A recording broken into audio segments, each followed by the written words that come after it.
When my wife stood up in that courtroom and called me a bad influence, I didn't say a word. I just watched her, calm, like I'd watched 100 surveillance feeds before, patient, precise, waiting for the truth to reveal itself. My name is Michael Grant, 45 years old, former Marine. Now I run a private investigations firm in Denver. Rebecca, my wife, was the one who used to call me her rock. The man who built their dream house, the one who never quit. Now she sat across from me in family court, hands folded over a silk blouse, saying I was emotionally unstable and unfit to raise a child. Her lawyer spoke like he was narrating a script they'd rehearsed. Your Honor, Mrs. Grant is requesting full custody of their 12-year-old son, Daniel. Mr. Grant's history of controlling behavior and obsessive surveillance has created an unhealthy environment for the child. That last part, obsessive surveillance, hit harder than they realized. I'd spent my career teaching companies how to protect what mattered most. Now that skill was being turned against me. Rebecca avoided my eyes. 6 months ago, she was the woman who brought me coffee during long stakeouts. Now she was testifying that I scared our son. Funny thing about lies, they don't always sound like lies when spoken by someone who used to love you, especially when they've practiced them in front of a mirror. The judge was polite, detached. She looked at me only once, as if deciding whether I was the kind of man who raised his voice or raised his children. I stayed silent, because sometimes silence does more damage than argument ever could. When it was my turn to speak, I stood up slowly. I have nothing to hide, Your Honor, but I do have something to show when the time is right. Her attorney smirked, as if I'd already lost. Rebecca glanced down, pretending to be brave, but her fingers trembled as she reached for her water. What the court didn't know, what no one knew yet, was that my son had been watching too, and what he recorded would change everything. It started 3 months earlier, on a quiet Sunday morning. Rebecca said she was meeting her friend Linda for brunch.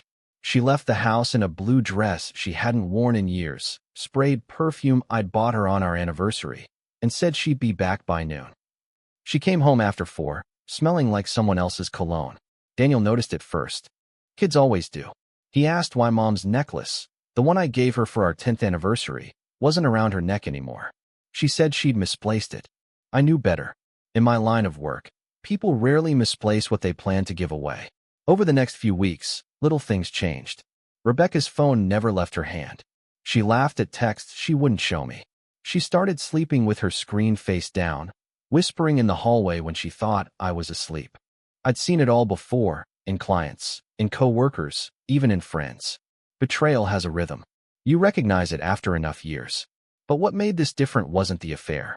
It was how she was rewriting the story, turning me into the villain to justify her guilt. She told Daniel I was too strict, said my discipline made him nervous. She told her mother I was paranoid, always checking on her.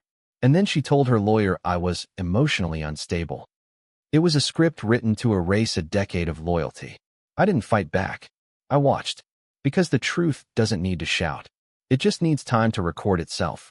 By the time I discovered what she was planning, full custody, restraining orders, character destruction, I'd already started gathering my own evidence. Rebecca didn't know it yet, but every lie she told was being carefully documented. And what she couldn't predict, what none of them could, was that our son would be the one who'd expose everything. After that first court hearing, I went home to a half-empty house. Rebecca had already started moving her things out, clothes, photo albums, a few paintings she'd always said were hers. The silence that night felt heavier than the furniture she'd taken. Daniel sat on the couch, knees pulled up, watching an old episode of Mythbusters. When I walked in, he muted the TV and looked at me the way 12-year-olds do when they know something's wrong but aren't sure how to fix it. Dad, he said quietly, Mom told me you were mad at her. Is that true? I sat down beside him. I'm not mad, son. I'm disappointed. There's a difference. He nodded, not fully understanding, but sensing the truth in it. I didn't talk badly about Rebecca. I never would. Not to him. Whatever war existed between his mother and me, he deserved peace. But children see through silence better than adults. They can feel when love turns into something colder. The next morning, I started doing what I do best, documenting. 12 years in investigations had taught me one rule: emotion loses cases. Evidence wins them. I installed a new home camera system, the same model my company used for corporate clients. Discreet, encrypted, impossible to tamper with. Not to spy, but to protect myself from the story Rebecca was crafting. 2 days later, I found a manila envelope slipped under my office door. Inside, a copy of the custody petition and a personal note from Rebecca's lawyer, Miles Turner. It read, "For the well-being of the child, Mrs. Grant requests that Mr. Grant have only supervised visitation. His controlling nature poses emotional harm." I read that line twice. Controlling nature. If protecting my son from lies and manipulation made me controlling, then fine, I'd control the truth itself. I called my attorney, Mark Ellison. He'd been a prosecutor before switching to family law, the kind of man who believed in facts more than feelings. "Mike," he said, scanning the papers, "they're building a psychological narrative. They want the court to see you as dangerous. They'll push hard for character evidence." "I know," I said. "That's why I'm not going to argue. I'm going to show them." He leaned back in his chair. "You've got something?" "Not yet," I replied. "But my son might." That part wasn't a theory. Daniel had a quiet kind of intelligence, observant, steady. He'd been asking more questions lately.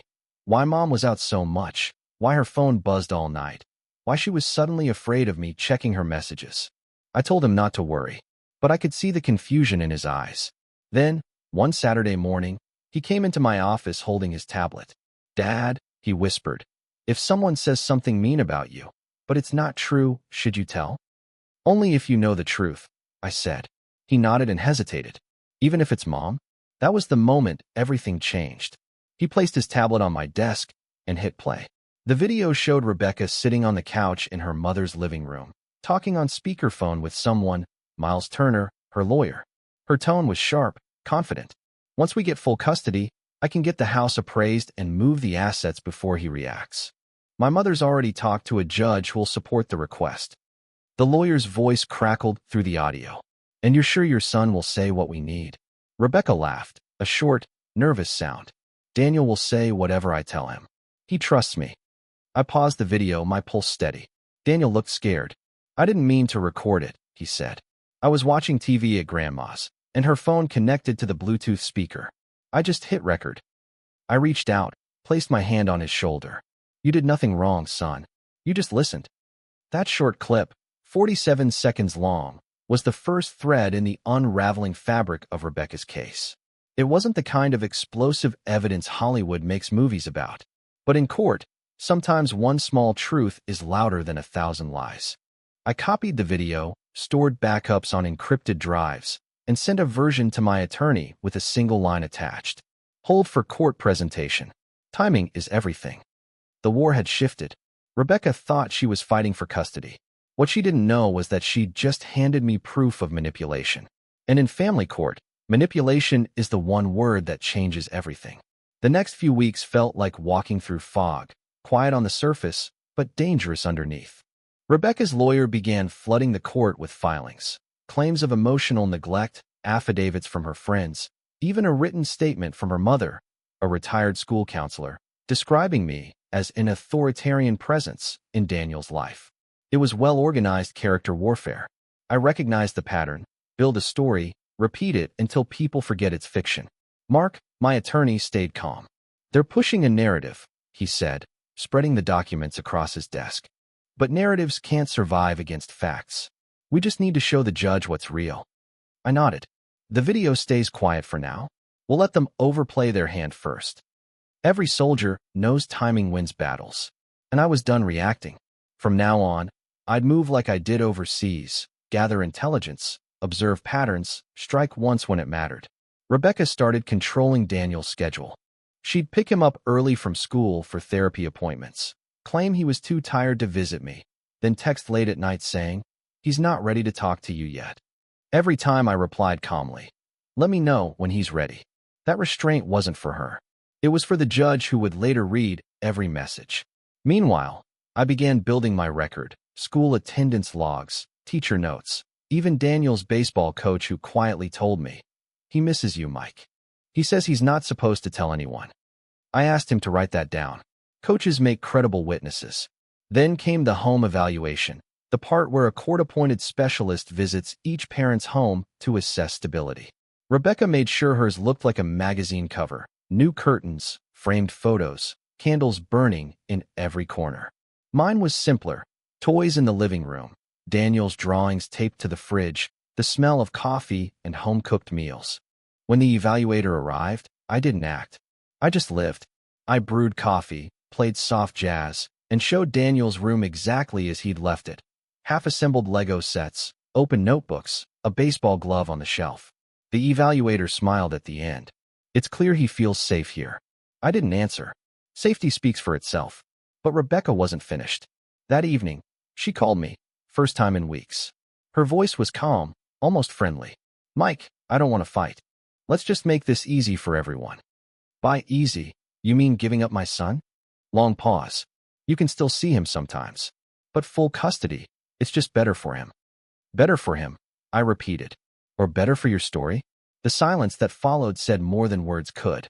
I ended the call and stared out at the Denver skyline. Those city lights reflecting against my window like quiet witnesses. When I was younger, I thought justice came from truth alone. Years of investigative work taught me otherwise. Justice comes from proof. And sometimes, proof needs patience. 2 days later, Daniel called from his mom's phone. He spoke quickly, whispering, "Dad, Mom told me to say you yelled at me on my birthday. But you didn't. What should I do?" I swallowed hard. You don't have to lie for anyone, Daniel. Just tell the truth. Always. His voice cracked. I want to stay with you, Dad. But she says if I tell the judge that, I'll make her cry. That was the moment I realized Rebecca wasn't fighting for custody. She was fighting for control. And she was willing to use guilt as her weapon. I didn't sleep that night. I sat in my office replaying Daniel's call, the unease in his voice. Then I remembered something from the video, the lawyer's words. "And you're sure your son will say what we need?" I opened the file again, this time watching closely. Rebecca had mentioned another meeting, the night before court. She said she'd coach Daniel on what to say. That meant there'd be another conversation, another moment she'd try to manipulate him. And this time, I'd make sure Daniel wasn't the only one recording. I placed a small voice recorder inside the teddy bear he always carried at her house, a gift she'd given him years ago. Same bear he brought to every overnight visit. It wasn't spying. It was survival. If Rebecca was going to keep lying about me, I needed to prove she was lying to him. As I watched Daniel leave with her the next morning, the bear tucked under his arm, I whispered a quiet promise only the wind could hear. "You won't have to protect me, son. I'll protect you." What neither of us knew was that the next recording would capture something far darker than manipulation, something that would break this case wide open. The next weekend passed like a test I couldn't control. Daniel was with Rebecca from Friday evening to Sunday night. And for 2 days, every tick of the clock felt louder than it should have. I went through the motions, made coffee, reviewed client reports, ran laps around the block, but my focus kept drifting back to that bear in my son's backpack. I wasn't proud of what I'd done. A father shouldn't have to record his child's weekend visits. But when truth is being buried under lies, silence becomes surrender. Sunday evening, headlights swept across my driveway. Daniel stepped out, shoulders slumped, clutching the bear by one paw. Rebecca didn't come inside. She just waved from the car and drove off before I reached the door. Inside, Daniel dropped his backpack on the floor. He looked exhausted, older somehow. "Hey, champ," I said softly. "Rough weekend." He nodded, eyes down. "Can we just eat, Dad?" We had leftovers, spaghetti and garlic bread, but he barely touched it. Halfway through dinner, he whispered, "Mom said I shouldn't tell you what we talked about." I kept my tone steady. "That's okay, buddy. You don't have to tell me anything right now." After he went to bed, I retrieved the bear. Hands steady, I unscrewed the back panel and removed the recorder. 2 hours and 41 minutes of audio. I plugged it into my laptop and pressed play. Rebecca's voice came through first, calm, rehearsed. "Danny, when we go to court, you just have to tell the judge you don't feel comfortable around your dad anymore." Daniel's small voice trembled. "But I do feel comfortable." "I know, sweetheart. But if you say that, the judge will think you're confused. Mommy just needs you to help her so everything stays safe." There was a pause. I could almost hear Daniel's breathing, slow, uncertain. "Will Dad be mad if I say that?" Rebecca sighed. "He'll understand someday. But right now, he's not well. The court needs to protect you." I stopped the playback, staring at the screen. She wasn't just coaching him. She was reprogramming him, telling a child that love was dangerous. I hit play again. The The next part twisted my stomach. Rebecca called her mother during the same visit. I've got Daniel rehearsing for tomorrow. He's resisting, but he'll come around. I told him it's just like acting in his school play. Her mother replied, voice faint through the speaker. As long as he says what we practiced. The judge already knows your husband's history. We just need consistency. Consistency. That word stuck with me. It was the language of people who believe truth could be manufactured through repetition. I saved the file, labeled it visit_recording_4, and transferred copies to encrypted drives, one for me, one for my lawyer. Then I sat back in my chair, listening to the hum of traffic outside the window. Every instinct in me wanted to confront her, to call and tell her she'd crossed a line you don't come back from. But I didn't, because patience is the weapon no one sees coming. The next morning, Mark listened to the recording in silence. When it ended, he looked up slowly. This isn't just manipulation, Mike. This is evidence of coercion. She's instructing a child to lie under oath. What does that mean for the case? It means she's done, if we use it right. We planned it carefully. The next hearing was scheduled for Wednesday, a review of temporary custody. Rebecca would likely testify again, repeating her story about my anger and Daniel's fear. Mark's plan was simple. Let her say it. Let her commit to every word on record. Then, right before closing remarks, we'd play the recording. 2 days before court, Rebecca showed up at my house unexpectedly. Daniel was at school. She stood on the porch, wearing that same blue dress from months ago, the one she'd worn the day I first suspected her affair. Her tone was sharp, defensive. Mike, I know you're planning something. My attorney said you've been collecting things. Don't make this harder than it already is. I stared at her quietly. You already made it hard, Rebecca. I'm just making it honest. Her expression flickered, fear, then defiance. Whatever you think you have, it won't matter. The court believes me. Maybe, I said, but the truth believes me too. She left without another word. As her car disappeared down the street, I felt no triumph, only clarity. People like Rebecca don't fear punishment. They fear exposure. And in 48 hours, exposure was exactly what she was going to get. Wednesday morning felt colder than it should have been. Even the courthouse seemed to hold its breath. You could hear the hum of the air vents, the shuffle of papers, the quiet cough of nervous people waiting for judgment. Rebecca arrived first, elegant, polished, her lawyer at her side. They didn't look at me when I walked in. She sat tall, chin slightly raised, every bit the wronged wife performing for sympathy. I'd seen that act before, in witnesses who'd lied on the stand, in clients who thought confidence could substitute for truth. Mark leaned toward me. Remember, he said quietly, we let them speak first. The longer they talk, the deeper they dig. The hearing began promptly at 9. Rebecca's lawyer opened with practiced indignation.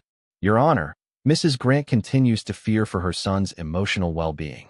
Mr. Grant's behavior, the monitoring, the constant control, has created an unsafe environment. He paused for effect, letting those words, unsafe environment, hang in the air. Rebecca dabbed her eyes with a tissue at just the right moment. The judge looked concerned but composed. Then her attorney called Rebecca to the stand. Her voice was soft, fragile. My husband means well, but he's intense. He questions everything I do. Our son told me he feels like he can't breathe around him. I watched her hands as she spoke. Not shaking, perfectly steady. That's how you know a rehearsed story from a real one.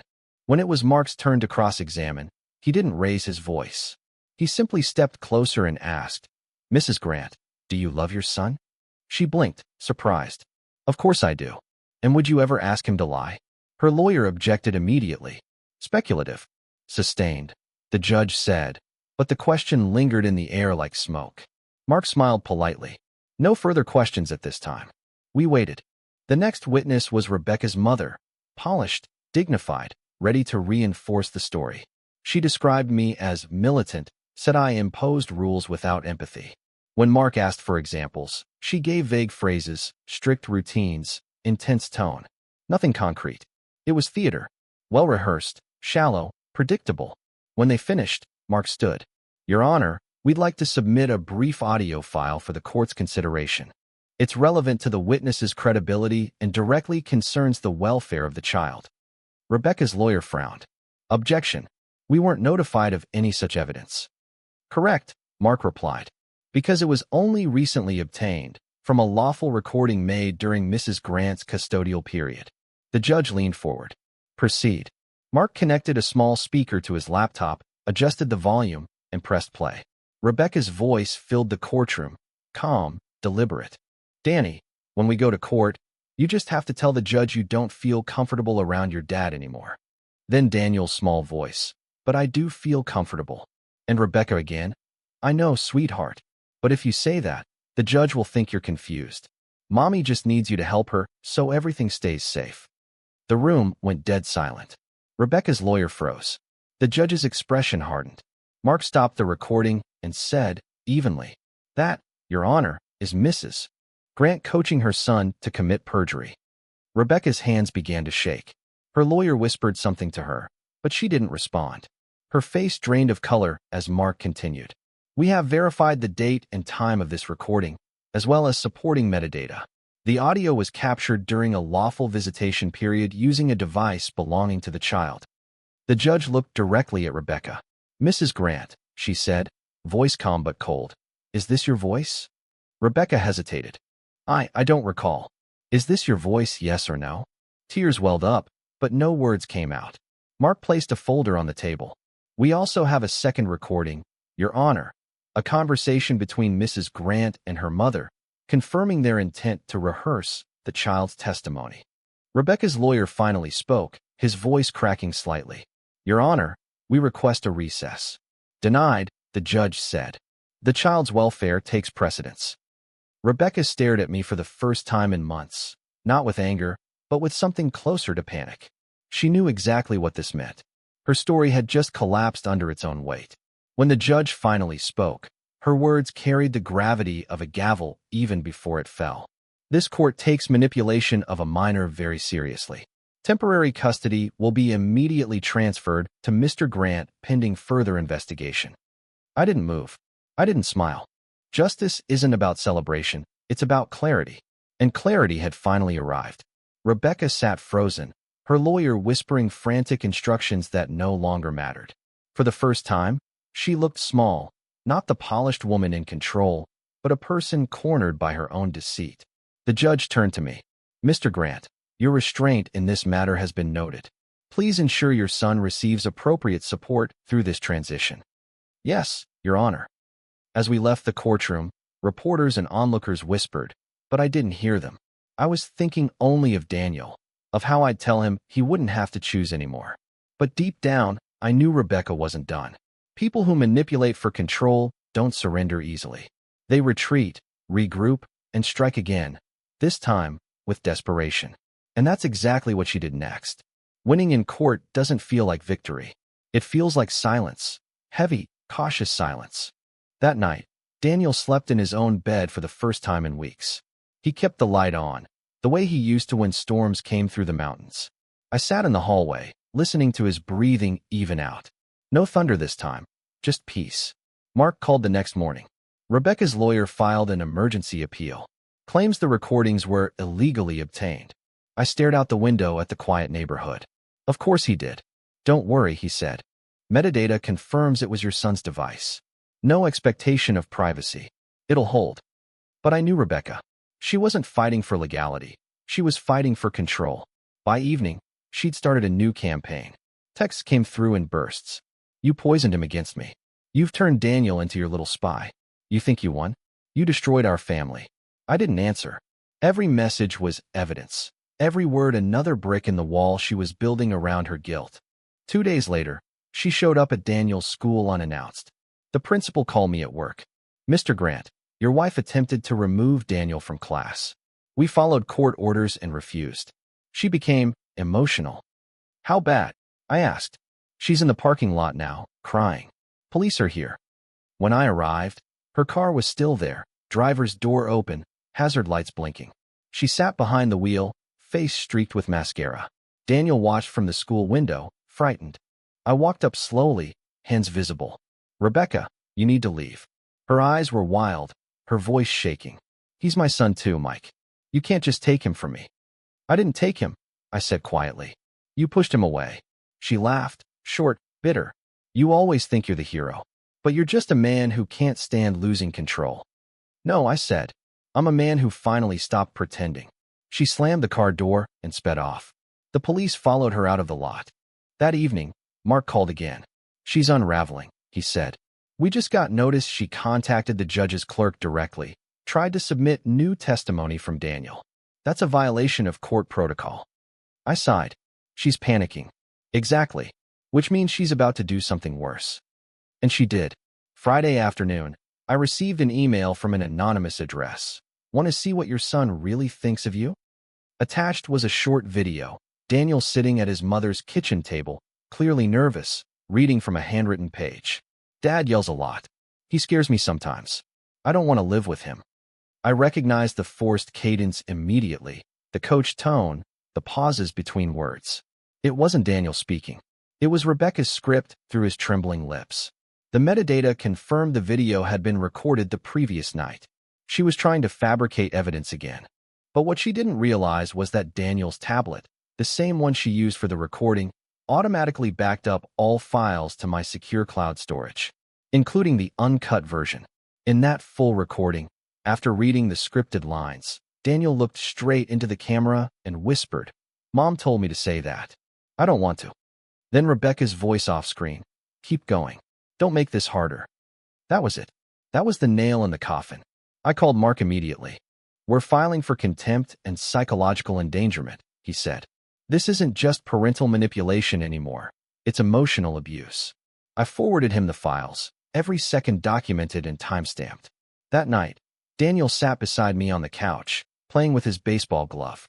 He looked tired, older than 12. "Dad," he said softly, "why does Mom keep saying bad things about you?"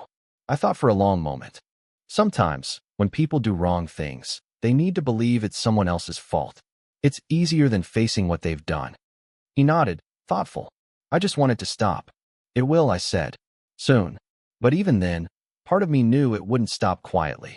Rebecca's kind of pride doesn't die in defeat. It explodes when cornered. The following week, we were due back in court. Mark was confident, the judge furious, the evidence undeniable. But Rebecca wasn't finished fighting. She was about to make her last move, one final act of desperation that would decide everything. And what she didn't know was that Daniel was ready for it. Because this time, he wasn't scared. He was prepared. The night before the final hearing, I barely slept. Not because I was nervous, that feeling had burned out long ago, but because I knew Rebecca would try something. Her ego wouldn't let her lose quietly.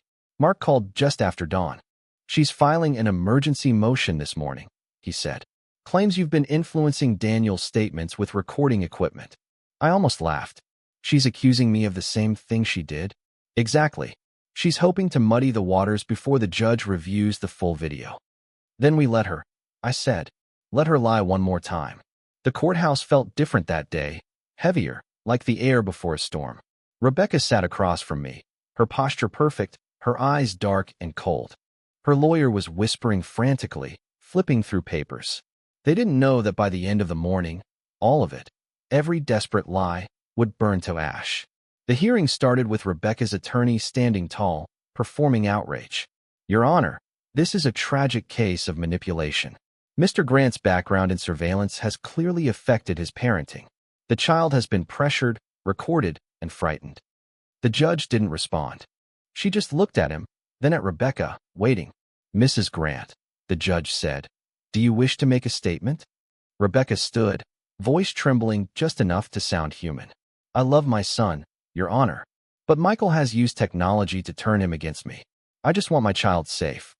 I kept my eyes on her, not with anger, not with hate, just steady. Because the moment you stop reacting, manipulators lose their grip. Mark rose next. "Your Honor, my client has remained silent while Mrs. Grant defamed him. But today, silence ends. We have irrefutable evidence of the child's manipulation, not by Mr. Grant, but by Mrs. Grant herself." He connected a drive to the courtroom monitor. This video was discovered through an automatic cloud backup from the child's device, the same one used to record a coerced statement that Mrs. Grant submitted to this court. The screen flickered. Rebecca's kitchen appeared. Daniel sat at the table, reading stiffly from a page. "Dad yells a lot. He scares me sometimes. I don't want to live with him." Rebecca smiled faintly, thinking we'd only show that version. But then Mark pressed play again, the unedited footage. After the scripted lines, Daniel glanced toward the camera, whispered, "Mom told me to say that. I don't want to." Then Rebecca's voice, unmistakable. "Keep going. Don't make this harder." The sound filled the room like thunder in slow motion. Rebecca froze. Her lawyer's hand dropped from his pen. Even the court reporter stopped typing.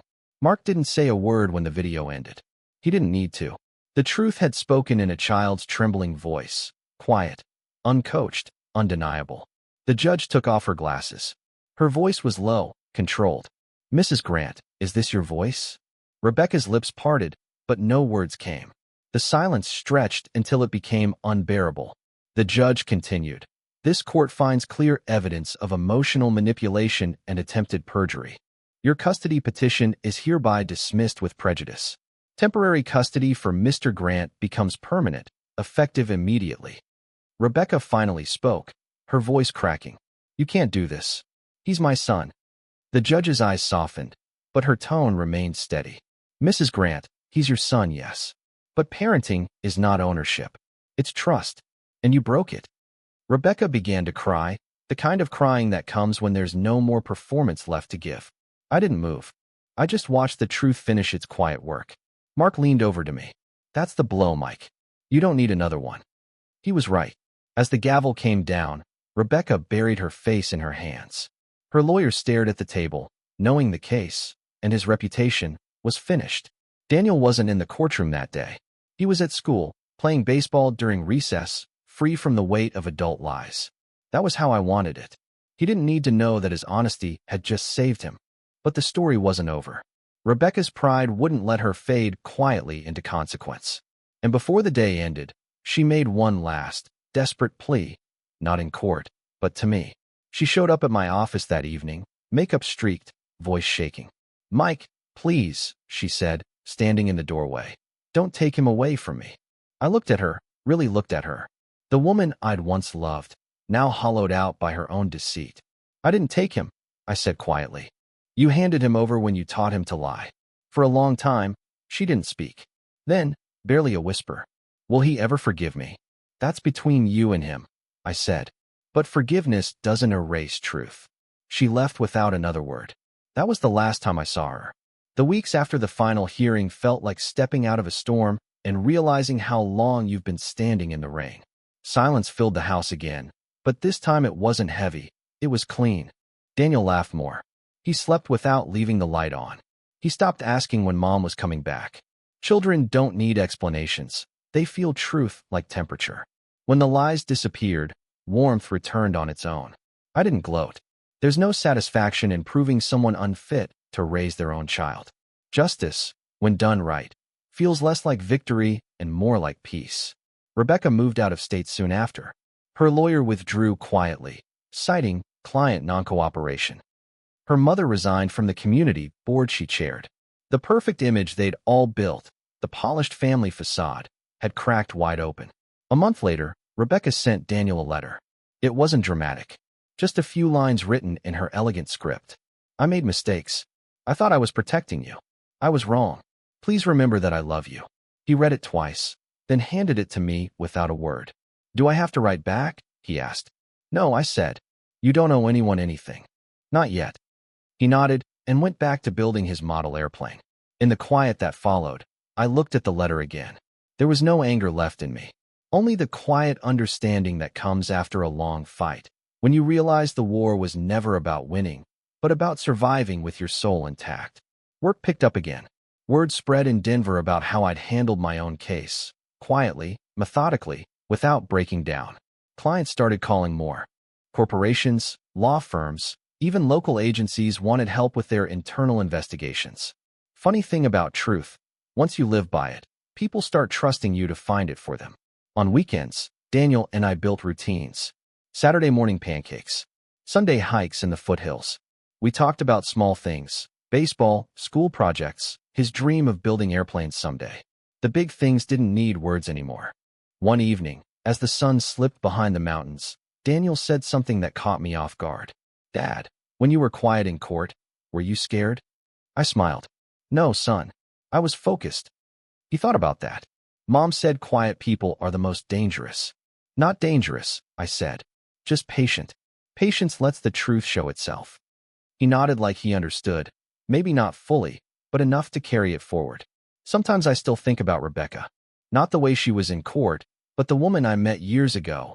Ambitious, beautiful, convincing. I wonder when she crossed that line between love and control. When protecting her pride became more important than protecting her family. I've learned something through all this, something simple but sharp. People who manipulate others eventually trap themselves. They build walls of lies so tall they can't climb back down. And when the truth finally comes, it doesn't need to fight. It just watches those walls collapse. Every now and then, Daniel asks about forgiveness. He's growing into that stage where he wants to understand why people hurt each other. I tell him forgiveness isn't saying what happened was okay. It's saying it won't control you anymore. That's what peace looks like. Not forgetting, but refusing to carry what isn't yours. Last week, I found Daniel in the backyard, tossing a baseball into the air. He caught it easily, smiling. "Hey, Dad," he said. "Want to play?" I grabbed my glove. For the first time in a long time, I didn't feel like a man defending something. I felt like a father, just a father, standing in the open, catching what life threw next. The sun dipped low, the lights soft and gold. And for the first time in years, everything felt still. Reflection. Trust doesn't break in one moment. It erodes slowly, through small lies people tell to protect their pride. But truth, real truth, doesn't need to shout. It waits. And when it finally arrives, it doesn't destroy. It restores. That's how I got my son back. Not by fighting louder, but by standing still long enough for truth to speak for itself. Sometimes peace looks like a quiet house. Sometimes justice looks like a boy laughing again. And sometimes, that's enough. If you like this story, don't forget to give it a thumbs up and share your thoughts below. Haven't subscribed yet? Go ahead and hit that subscribe button and turn on the bell so you won't miss the next one. Thanks for watching. See you in the next story.